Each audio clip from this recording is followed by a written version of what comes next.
Conversion therapy. There's been legislation passed in some states and not in others involving conversion therapy. And most people think of conversion therapy as something torturous. For example, these people thought it was physical, like electroshock therapy. They basically torture you. It's a practice of torture. It's torture. All these people think it's some kind of physical torture.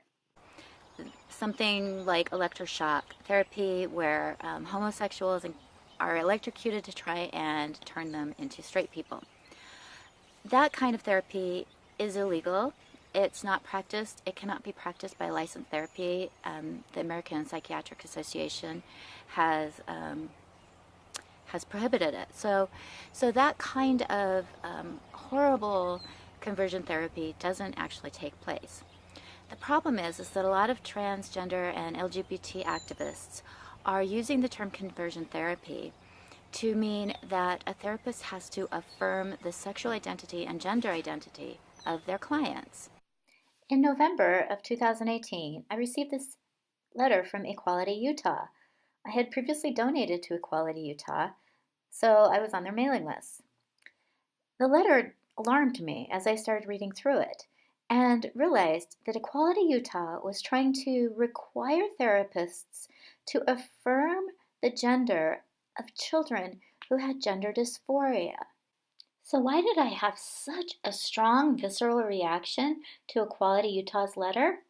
Well, this is the story of me and Equality Utah and conversion therapy.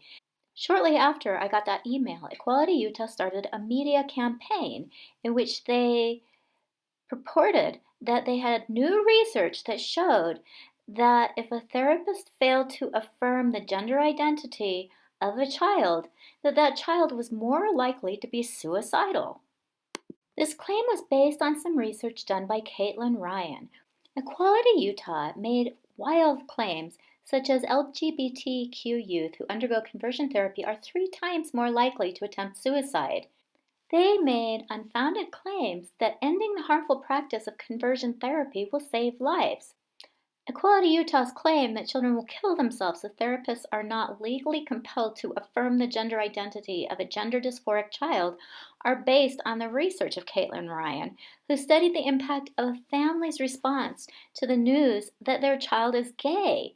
Ryan's research found that if a parent responds to a gay child with anger, rejection, dismissal, or harsh judgment, the child is more likely to become homeless or suicidal.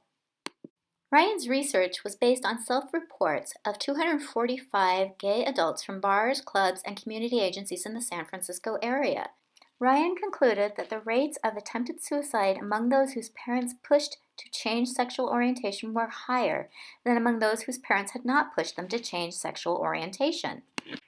Ryan acknowledges that her study excluded persons who are dissatisfied with their LGBT identity. It also excluded any individuals who identified as LGBT during adolescence but not at the time of the study. It went on to acknowledge that young people whose sexual orientation may be more fluid during adolescence. Ryan's research had nothing to do with gender orientation. Equality Utah also used the American Psychiatric Association to justify its inclusion of gender identity in its legislation.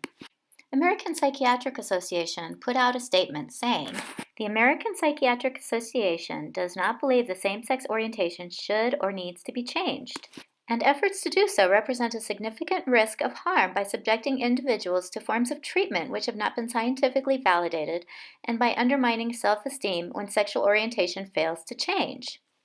Nowhere in the American Psychiatric Association statement does it mention gender identity. Organizations like the Southern Poverty Law Center have also come out against conversion therapy. On their website, they say conversion therapy, sometimes known as reparative or sexual orientation therapy, is a dangerous practice that purports to change a person's sexual orientation, literally converting them from gay to straight. They go on to talk about what they define as conversion therapy, a practice which can include violent role play, reenactment of past abuses, and exercises that involve nudity and intimate touching, which has been discredited. Nowhere does it mention gender identity, and nowhere does it talk about the need for a therapist to affirm a child's dysphoric gender identity. Equality Utah posted things like this, saying transgender is a person whose sex at birth is different from who they know they are on the inside, suggesting that a child can be born in the wrong body. The reason I care so much about this is because of something that happened to me between the time this picture was taken and the time this picture was taken. I'm so hard to get away. The man slapped his hand over my mouth. They would cut my brother's penis off. Let me translate. Between this picture and this picture, I was sexually assaulted. After the sexual assault, I developed gender dysphoria, and it makes sense.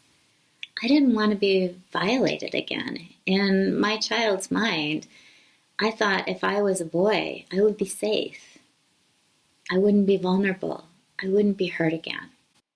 And I'm not the only one. It turns out that sexual assault is just one of the things that can cause gender dysphoria. And as it turns out, most children with gender dysphoria will desist with their feelings of dysphoria if allowed to move through puberty naturally without being encouraged to transition. I went to an Equality Utah event in an attempt to talk to Troy Williams and the other members of Equality Utah and explain to them that gender dysphoria can be a symptom of an underlying issue. Rather than listening to my concerns, the folks at Equality Utah called security on me and asked me to be removed from the event, even though all I was doing was talking to people about my gender dysphoria and my concerns about this particular legislation. It became clear to me that Equality Utah wasn't interested in helping children with gender dysphoria. Instead, they were interested in pushing their own agenda, which was to suggest that gender dysphoria was inherent, something somebody was born with, and it was an indication that a child was born in the wrong body. I couldn't get through to Equality Utah.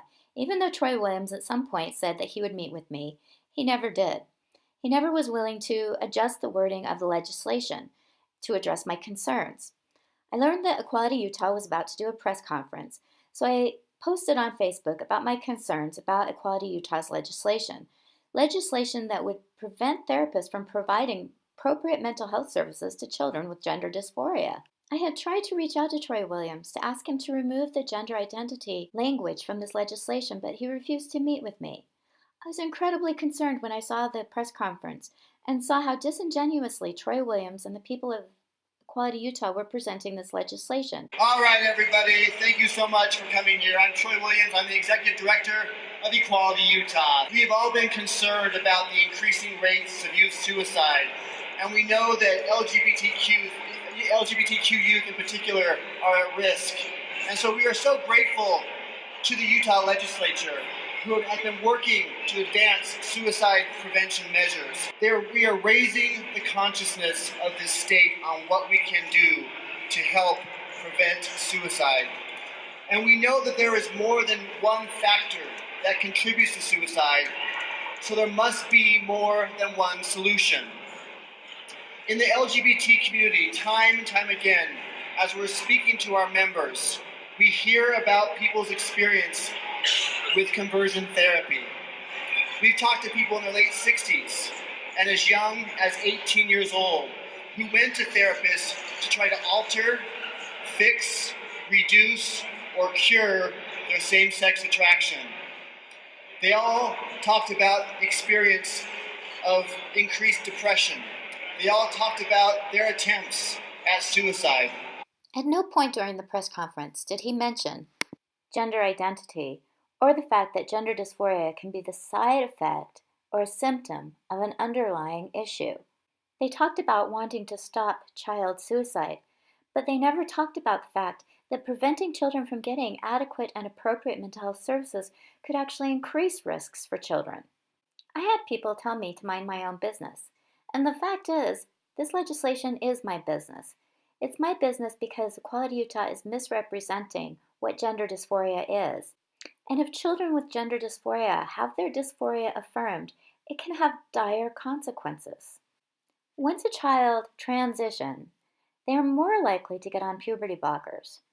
Once they are on puberty blockers, they are almost 100% likely to persist with their gender dysphoria. LGBTQ activists have been pressuring the governor's office to hold a special session to get this legislation passed. Fox 13 has learned talks are underway up here on Capitol Hill in hopes of finding an agreement on the bill with an eye toward passing it in a special session called by the governor. The bill was introduced to a lot of fanfare but faced opposition from social conservatives. I would like to note that I am not a social conservative, yet I was there opposing this legislation, not because I'm a conservative, not because I'm a right-winger, but because this legislation is dangerous and could be damaging to children who have gender identity issues as a result of trauma or underlying conditions. The bill was dramatically amended to only cover what were called abusive practices to change a child's sexual orientation and removed gender identity. The amended legislation did exactly what Equality Utah claims it wanted to do, to stop harmful, invasive, physical, abusive practices of conversion therapy to change somebody's sexual orientation. That sparked heated pushback and protests over the bill. We know it's happening in the state of Utah. We know that it's increasing the rates of suicide in the state, and so we as a state have to come together and end it. Troy Williams of Equality Utah keeps making these unsubstantiated claims about suicide.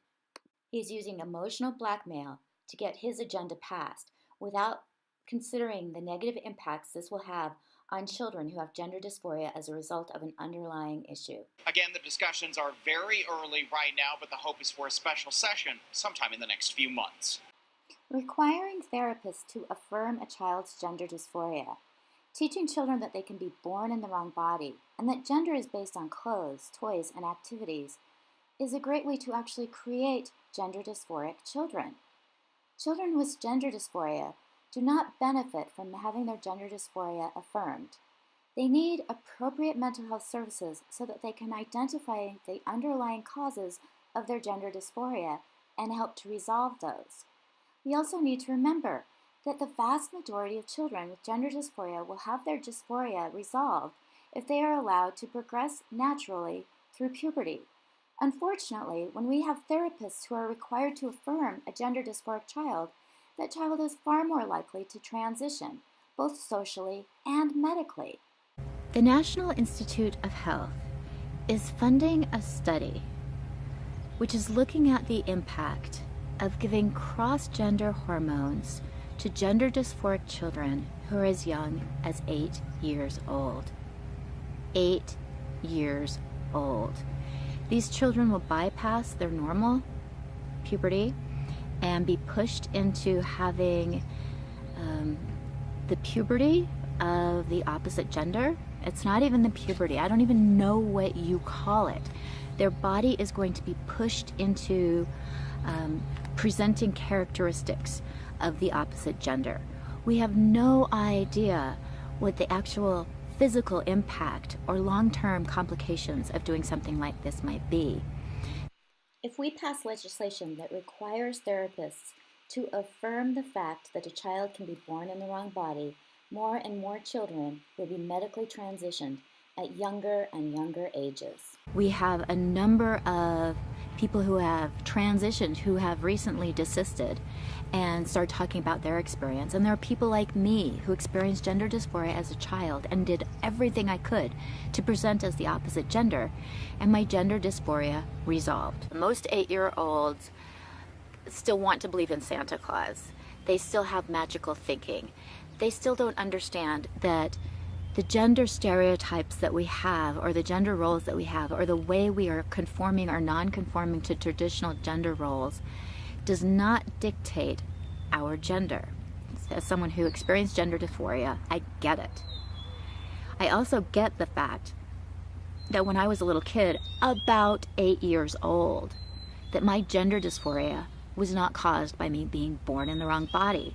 And if I had been alive today, it's possible somebody would have suggested putting me on cross-gender hormones. We don't even know what cross-gender hormones do, especially when they're given to a child who hasn't even undergone normal puberty. We also know that the vast majority of children who are gender dysphoric, if allowed to progress naturally through puberty, end up resolving their gender dysphoria, affirming a gender dysphoric child. All of this is pushing children towards medical transitioning.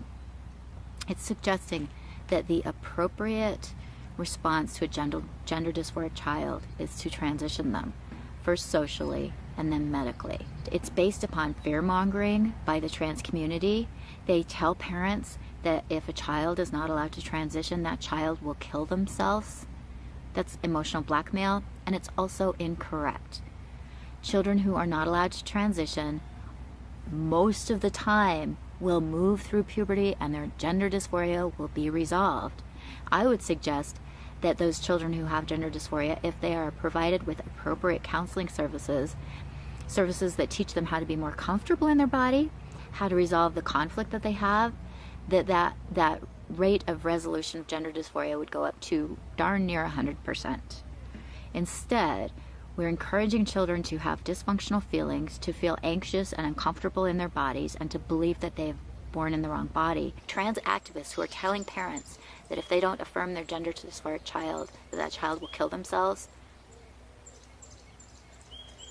I don't even have words for the kind of damage that does, for the kind of damage lying to parents in that way, that kind of emotional blackmail. That's a horrible thing to tell any parent ever. I can't even imagine how transgender activists can sleep at night knowing that they're promulgating this kind of myth, when most, up to 90% of children with gender dysphoria, some studies even say 98% of children with gender dysphoria will resolve that gender dysphoria and end up being functional, happy, non-transgender adults. Ironically, this legislation to end conversion therapy mandates the affirmation of child's gender dysphoria. Affirmation of gender dysphoria ends up being conversion therapy by converting a child who has underlying mental health issues into a transgender child, while ignoring the cause of gender dysphoria.